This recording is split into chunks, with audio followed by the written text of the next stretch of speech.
If you are new to our church, my name is Pastor Aaron Caldeo, one of the leaders of this church. Kag nalipay kami nga makita kamo sa sininga aga, no? Kag ang desire ginamon nga ma-introduce kamo namon kay Jesus. Jesus is the most amazing Savior in the world. The Bible says He gave His life for sinners. The Bible says in Romans 5:8, but God demonstrated His love toward us while we were yet sinners. Christ died for us. We are praying, ma-experiensyahan mo ang gugma sa Ginoo. Kabay pa, in our passage this morning, saligan mo ang pulong ni Jesus. And to our church and to us believers, same thing.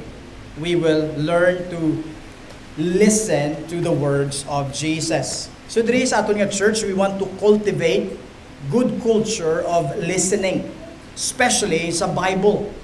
Because we believe nga ang pulong sa Ginoo nagadala sang kabuhi.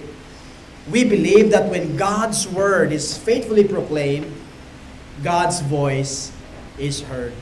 Well, if you are using the church Bible, ang aton nga Bible passage makita sa page 953. Ara dira ang Luke chapter 4 verse 31 to 44. And also we want also to announce and to remind nga even dira sa kids room, no, kabay pa batian nyo dang akon nga tingog sa kids room. Dira sa kids room, no, imbutangan ta da speaker kay para makabati kamo sang word. So I pray that you will help one another dira sa kids room to discipline yourself, parents, to listen to the Word of God. So I know mga kabataan, tada 0 to 3, naghampang sila, that's fine. Pero kung mga parents, please, discipline yourself, hindi magstorya about current events or any issues as of the moment. Please join us as we listen to the Word of God. So kabay pa, batian nyo ko na, no? Kabay pa, you will remind one another, no? Kung malingaw ka mo, kung magstorya ka mo, please, tell one another, please, let's listen to the Word of God. Okay? Kagdiriman sa ato, no?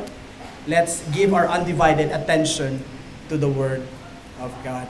Okay, let's come to the Lord in prayer again. Father, I pray that you will be with us, Lord, as we come to your Word. Father, we acknowledge that you are big and great and amazing in your love.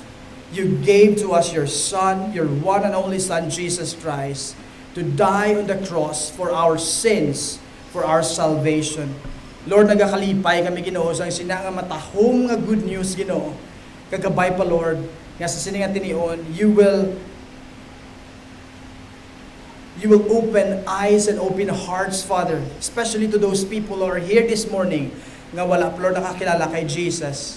Lord, gabay pa, Ginoo, nga ikaw, Lord, mag-demonstrate sang power mo, Lord, sa singaga by saving that person and also by destroying the works of the devil in this very moment, distracting us, opposing us, and keeping people in darkness. Lord, gabay pa, you will destroy his work. Kagabay pa, Lord, you will demonstrate your glory in our midst this morning. Lord, be with us, Lord, in this very moment. In Jesus' name, amen. Amen. Friends, have you ever wondered why we talk so much about the Bible? Have you ever wondered why we talk so much about the Bible? Livespring Church talking so much about the Bible, and try to imagine in our service, we put God's Word at the center. We begin our service by declaring God's Word. Well, this morning we declare that the law of the Lord is perfect. The Bible is amazing. And we declare this morning that the Bible is sweeter than honey. Right? The Bible is, amazing. We declare together as a family, we pray the Bible, we sing truths from the Bible, we preach and teach the Bible, and try to imagine after the sermon, we discuss the Bible. Ang mga kabataan natin, we teach them about the Bible. May activity sila? Yes. but we teach them Bible stories. And try to imagine my kids' time where we want to memorize the books of the Bible. Why we focus so much on this book? Mag-refreshment time ta, kaysa may masipit pa si mo, I want to share something to you. Why is that? Why do we give the Bible so much importance in our gathering? Kabalo ka mo sa iban nga simbahan, ga-focus sila sa personal experience. They don't focus so much about the Bible.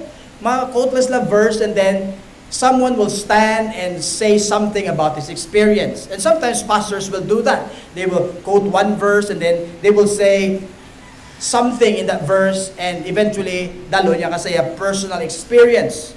Meron man ibang nga church nga ang ila songs damo-damo. So they will begin with jolly songs, and eventually may time nga subo, then mahibi sila, then lawig-lawig. It will take sometimes 40 to 45 minutes, they will just sing. And then they will preach 10 to 15 minute sermon. Ito ka namin, no? Damo-damo kantan, so a sermon lipot. I don't know about you. And maybe you like that? I don't know. And sa ibang nga simbahan, every Sunday is like a concert. Nandito nag-attend ka lang sa ASAP or ano ng programa, subo nga, grabe ang production, grabe ang lights, ang may asupa. Tapos, namin mga singers, full band. Like, this is really a wonderful experience. But the Bible is very less. The Bible is not handled carefully. Friends, why we give the Bible so much importance? Have you ever wondered, why not talk about, Duterte? Hot na hot subong current events, it's all about Duterte sa social media, sa TV, it's all about him. Why not let's talk about that in church and not about the Bible? Or maybe, may mga approach sa preaching, they will interpret what's happening. They will use the Bible and interpret what's happening. So mga uturan, very interesting, but it will drive us away to the authority and power of the Bible. Nga kung sa diin mga uturan, wala nagalin actually sa transformation. So to answer the question, why so much the Bible? Why the Bible is at the center of our church? Why we preach and teach the Bible? Our Bible passage this morning will help us answer that question. Kagabay pa makuturan, this will strengthen our conviction as a church to really stay in the Word of God, because we believe nga ang Word of God, kag ang Gospel, ang mugid makuturan, ang pinaka-importante, pinaka-essential nga message that will change the world and that will change our lives and our young people and the next generation. Preaching about politics, preaching about our opinions will not bring the kingdom of God in this world. Preaching our own ideas and our own stories will not extend the kingdom of God in our family, in our lives. And so, my dear friends, I want to invite you to join me as we study our Bible passage this morning. Kabay pa may mga notes kita dira. Point number 1, plain and simple. Makita natin mga uturan. Why the Bible? The answer is because Jesus' words, ano naman ba dira? Are powerful and authoritative. Why the Bible? Because mauturan, plain and simple, the Bible, Jesus' words are powerful and authoritative. Amuna mauturan ang pulong ni Jesus. Ang pulong ni Jesus nagadalasang pagbago, nagadalasang transformation. It is powerfully effective. And Luke is showing us how powerful Jesus is. Now, I want us to look at verse 31 to 32 first of all. Now, makita natin, ano activity ni Jesus, dira? Verse 31, follow with me in your Bible. And he went down to Capernaum, a city of Galilee. So makita natin, ginbutang ni Luke ang location, ang lugar. Yung sa din sa Capernaum, mauturan ay city of Galilee. Kag activity ni Jesus, he was what? He was teaching. Si Jesus nagatudlo sa sang Sabbath day. Nagatudlo si Jesus ang tion sang Sabbath. And people were amazed and astonished. Butsilingon na tingala sila sa pagtudlo ni Jesus. Kay ano? Verse 32. Kay ang pulong ni Jesus, mga kauturan, may authority. Now, mga kauturan, ang pagtilipon on Sabbath day is not new. They always gather every Sabbath to hear the Word of God. Someone will stand, someone will teach, but this is something amazing. May nagtindog, mga kauturan, his name is Jesus Christ, and he taught them about the scriptures, and they were all amazed. Natingala sila. Pinasahi niyaw, lain niyaw, because this man, Jesus, possessed authority. Pero paano nila nabalaan nga may authority si Jesus? Makita natin, mauturan, ang mga insidente nga nagkalatabo, specifically, something happened during the gathering. Ang una insidente, the demonstration of the power of Jesus. Look at verse 33. You have there a demon-possessed man.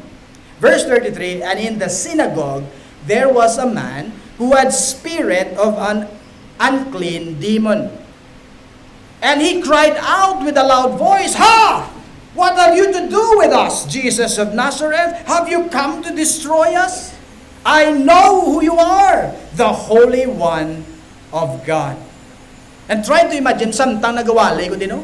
Gulpi man nagtindog ka nagsinggitan, do amuna sa mga kuturan ang balatsago na yan nila, right? Kang ilugro ng hihinutuan. Ano ito yung napakambal yaman? And verse 35, it says here, but Jesus, ano yun mo ni Jesus? But Jesus rebuked him, saying, "Be silent and come out of him." And when the demon had thrown him down in their midst, he came out of him, having done him no harm. And then verse 36, and they were, ano yung response? Verse 36? They were all what? They were all amazed. Natingala sila. They were all struck by the power of Jesus, and they said to one another, this is an amazing response. Because ang response nila, verse 36, what is this? Ano ang bansang verse? What is this? Word. What is this word? For with authority and power, Jesus commands the unclean spirits and they come out. Whoa! Behold the power of Jesus' words, full of authority. And verse 37, gin-report nila natabo in every place, gin-palapta nila mauturan. It's so amazing nga ang ila astonishment ara sa words ni Jesus. Gabi no? And so, that is our answer to our question, why the Bible? Why teach and preach the Bible? Why Jesus? Because point number 1, Jesus' words are powerful and authoritative. Try to imagine, he will just say, get out. Mauturan, please note that our enemy, the devil, is real. They recognize Jesus as enemy. Ang ila di mauturan niya confession about the Holy One of God. You are the Christ. We know who you are. Their confession is not actually a confession of devotion, nga willing sila magsimba kay Jesus, but their acknowledgement actually is that they acknowledge that you are the Christ, you are our enemy. And it's so striking that they know who Jesus, And if you remember in the passage in chapter 4, even Satan knows how to quote scriptures. So gamito niya kamaturan, mga uturan, i-twist siya actually ang truth. And here, sila mo, ginaknowledge na si Jesus. They're right. But actually, their acknowledgement is not an acknowledgement of loyalty, but acknowledgement that you are our enemy. And we can see here, mga uturan, this is a manifestation of evil. This is not psychological. Mga uturan, they are in opposition to Jesus. They are in opposition to Jesus. Pero nanotisan niyo mga uturan, sang na-encounter ni Jesus ang demon, ano natabo mga uturan? May battle nga natabo. May away nga natabo mga uturan. May ara, wala. Well, the Bible says, none. Jesus is our all-powerful Savior, and He just say, get out. And the demon submit and obey. And no wonder people were amazed. Ining kaaway ng mga uturan, they are real, they are very destructive, and they are powerful. In the next stories, makita natin nga may ginposes ni sa tao, ang yawa nga ini, may ginposes nga tao, grabe na nag-iista sa lulubngan, gingapo sa mga kamot, kang mga tela, ay, mawasak, mabugto i Japon. They are destructive, they are powerful, but Jesus is all powerful. They are absolutely nothing. Jesus would just say the word, hey, get out! And then they will submit to the authority and power of Jesus. Jesus is supreme. He is the most powerful. Kag din nato makita, ang natabo sa story mga uturan is an amazing demonstration of the supreme power of Jesus. He just say the words. And it is effective. Jesus did not just tell the people while standing there, because Jesus is teaching them about the good news about the kingdom. And He wants to preach this also to other places. Si Jesus, wala ilang lagi nasugiran kung ano ang kingdom, wala ilang na-describe kung ano ang kingdom. What we can see here is so amazing because Jesus is bringing and establishing the kingdom. Kita niyo mga uturan? He is bringing the kingdom, and every time He opens His mouth, there is transformation and deliverance. That's the power of Jesus' words. And the big encouragement for us to preach is to just say the words, to proclaim the words of Jesus. Because Jesus' words are powerful and authoritative. And that is also a great encouragement for you, my dear friends, this morning. Just tell the story, know the Bible story, and share the gospel because the power is in the message of the gospel. Grabe no? Pero mauturan, hindi lang inaamo nga insidente na tabo mauturan. Jesus is powerful and authoritative over demon, is also powerful and authoritative over fever. Very sweet story. Look at verse 38 and 39. And he rose and left the synagogue and entered Simon's house. Balay ni Pedro, but balay ni Peter. Now, Simon's mother-in-law was ill. Hindi lang ill, no, kundi ginambagin ni Luke. Delikado ini because ill with a high fever. So, I don't know, basi 40, 42, I don't know, but it's very high. And, ano nga natabo nila mga uturan? They appealed to Him. Jesus, please have mercy to the mother-in-law of Peter. And Jesus stood over her. Ano ni mo ni Jesus sa story? Look at the Bible. Look at verse 39. He rebuked the fever, And it left her, and immediately she rose and began to what? To serve them. No, paano ito naman? Ano yung nag-ayaw isa? Now, makita natin sa story, very obvious, Jesus rebuked the high fever, immediately, nagbiya ang hilanat, and then nag-serve sa dayon. Amazing, right? That is an amazing demonstration of power. Wala mga kauturan sa, like, in our own personal experience, kung bago walang ayo sa ilanat, di ba, hindi ka pa mayo, tamaran ka pa magiyogid. Di ba? Kaluya pa dyan po, no? Pawayway pa, nagapaloy-aloy pa dyan tayo, no? But this is amazing. She rose and began to serve. Why? Because this is the demonstration of the power of Jesus. I find this incident very encouraging and sweet. Jesus is our Savior nga nagkadto di sa kalibutan mo and He cares for us. And He rebuked the fever. Fever, get out! And fever, get out. Sa amon nga sa mga tatay, di ka mga ginikana, no? Kung mag-ilan at bata, tabo ka budlay no? And we appeal to the Lord. Lord, di ba, maluoy ka Ginoo, kaluoy man ang bata. Lord, gabay pa iningailan at Lord, maayo na. Nag-amen sa, right? Gabay pa Lord, maayo na sa. And it's so amazing because every time we come to Jesus and appeal to Jesus, Lord, have mercy, ayo ang akong bata. And by God's grace, kung mag-aayo gani, grabe kalipay, taray salamat, wala na sa nalangaang, ay salamat, effective ang bulong. Ay salamat, naulian na sa.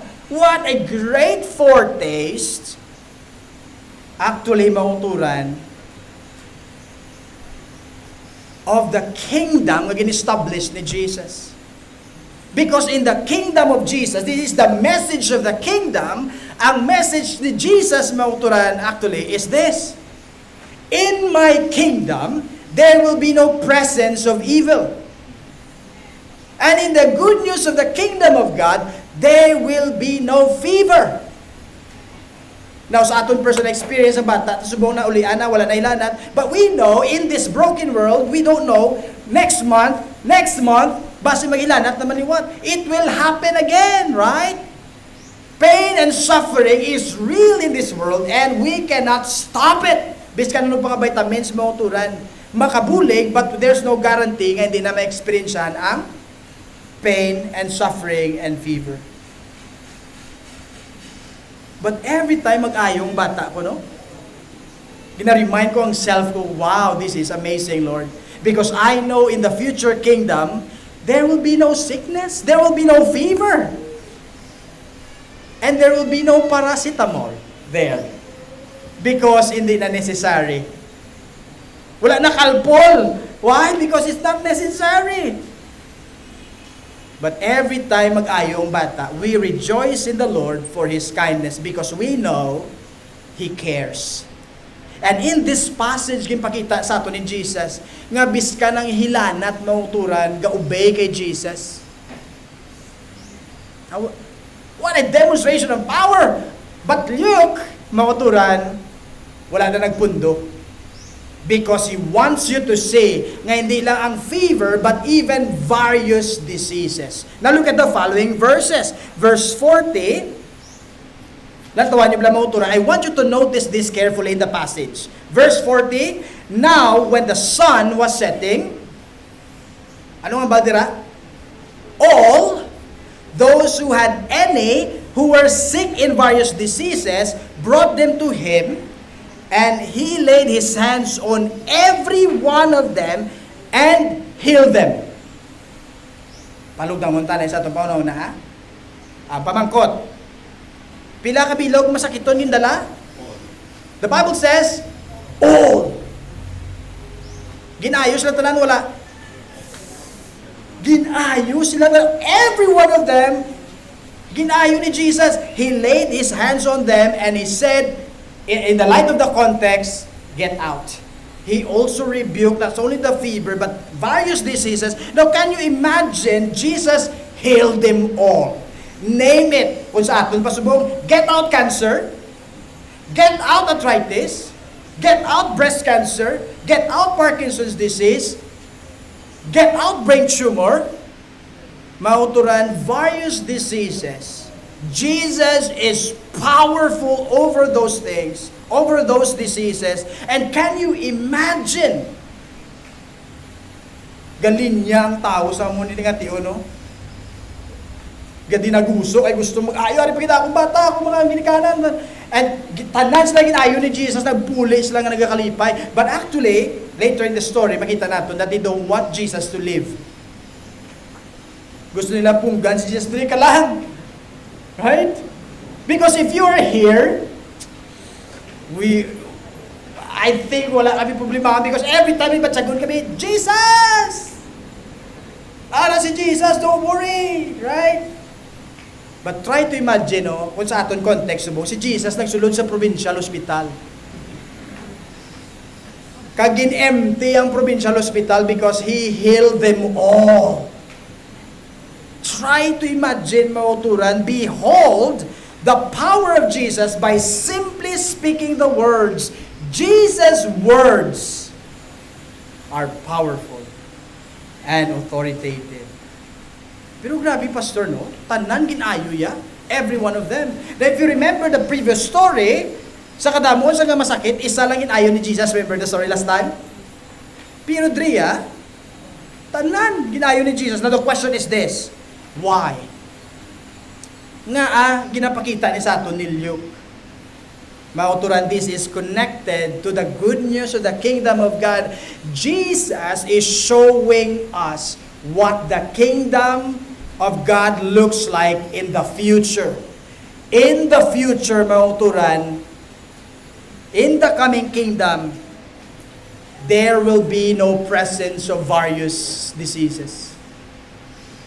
In this point of history, mauturan, ginapakita sa aton ni Jesus kung anong tsuras ang coming kingdom. This will be the future look like. There will be no various diseases. That's good news, right? That will happen, mauturan, in the future. Pero samtang ari tadi sa kalibutan, mauturan, we wrestle and we struggle because we know that pain and suffering is real. Cancer is real. Arthritis is real. Parkinson's is real. Amnesia is real.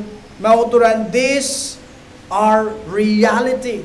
And sometimes we pray to God, Lord, have mercy. Kabay pa Lord, maayon ako. Lord, kabay pa Lord, madula na ni. And to some of us adults.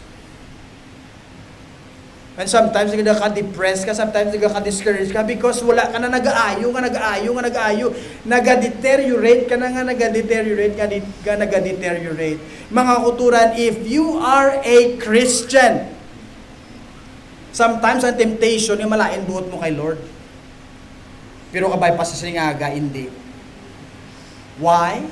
Because if you're a Christian, you are in the kingdom of God, and the future, mga kuturan, you will be there.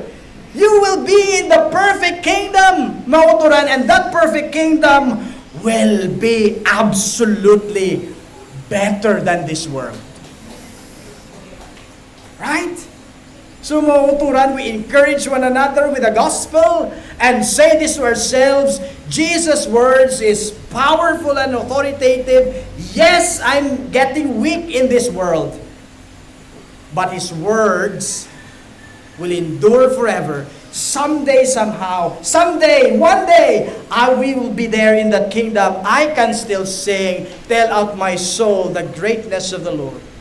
And this reminds me of the story of Great is Thy Faithfulness. Kabalo ka mong author sina, sa Great is Thy Faithfulness, kabalo ka mo siya, do ka masakiton. Perting maintenance sa bulong niya, hasta mapatay sa mga uturan. Wala na dula ang iya masakit. But he was able to compose, Great is Thy Faithfulness. Morning by morning, mga uturan, ang imo kaluoy bag-o. Nga nag-strengthen sa akon, hasta makalambot ko sa punta, hasta makabalik ko sa presensya mo. Mauturan, this is so amazing because in the good news of the kingdom is this. In the future, there will be no presence of evil. There will be no pain and sickness because the Bible says in the book of Revelations, chapter 21, 1 to 8, in the new heavens and new earth, there will be no pain. There will be no tears. All evil is absent. They are not allowed in God's kingdom. Dumduman ko nga ako nga mentor, no, sa nag-preach siya about heaven, sila niya someday, kaya niya sa wala sa wheelchair, hindi nakatindog. Sila niya someday in heaven, we can dance again.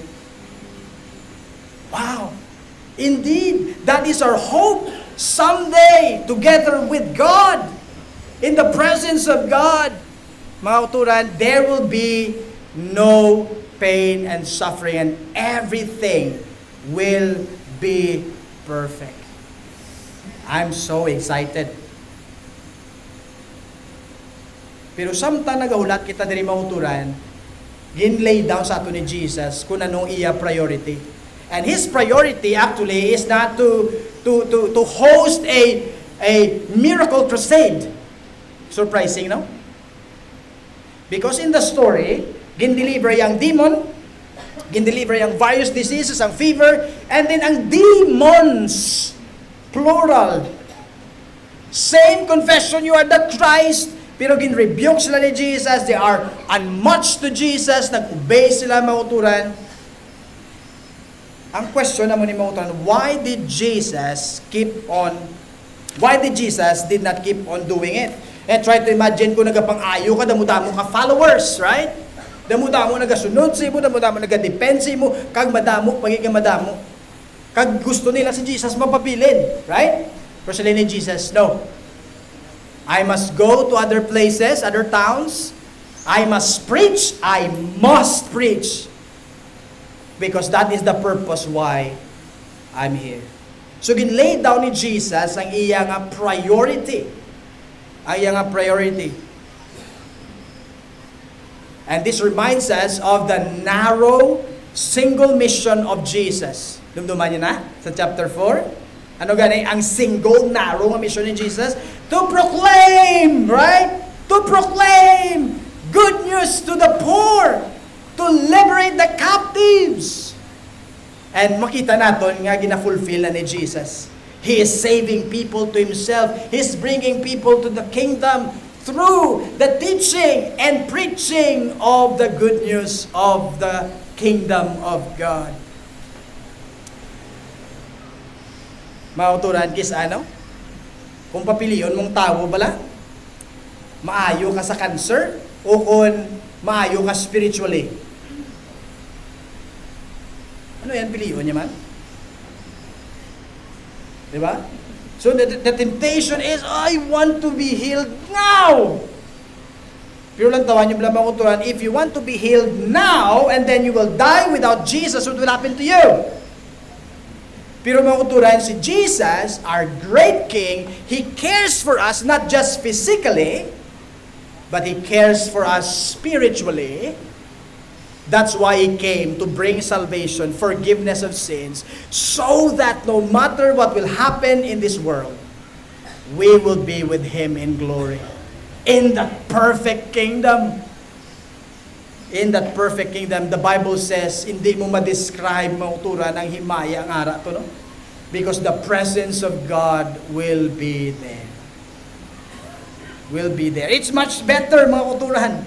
We are headed to that perfect kingdom. If you are struggling as of the moment, kay damo ka ginabatsyag sa lawas, kag damo ka ginabatsyag sa imong bulsa, ngay gaupod na mo, lawas kag bulsa. Mauturan, trust the Lord Jesus Christ. Saligi si Jesus, hindi mauturan ma-discourage, kundi keep on trusting the Lord Jesus, because Jesus already gave us a glimpse of what will happen to the world. And so in the fight, some of us, I don't know kung final lap na, or maybe some of us damo pangalap kay iban sa aton bata pa di. But we don't know what will happen tomorrow, what will happen next. But the encouragement for us is to listen to Jesus and not to listen to the world. So Jesus' words are what? Powerful and authoritative, and because of that, gin-prioritize ni Jesus ang proclamation. Jesus preaches the good news of the kingdom, point number 2. And quickly, natin makita ang uturan, si Jesus mismo ang believer sang iya mismo nga words. He believes His word. His words will bring change. His words will bring life. His kingdom will advance and extend through the preaching of His word. That's the priority of Jesus, and that's our priority as a church. Every time, mga uturan, we open the Bible in our gathering. Every time we open the Bible, actually, mga uturan, what's happening is Jesus is extending His kingdom. Every time we hear God's word, Jesus brings healing. Jesus brings hope and encouragement to our weak souls. That's why ang kontra, ang gusto sa nyawa, hindi gusto sa nyawa nga mamati ka sa word.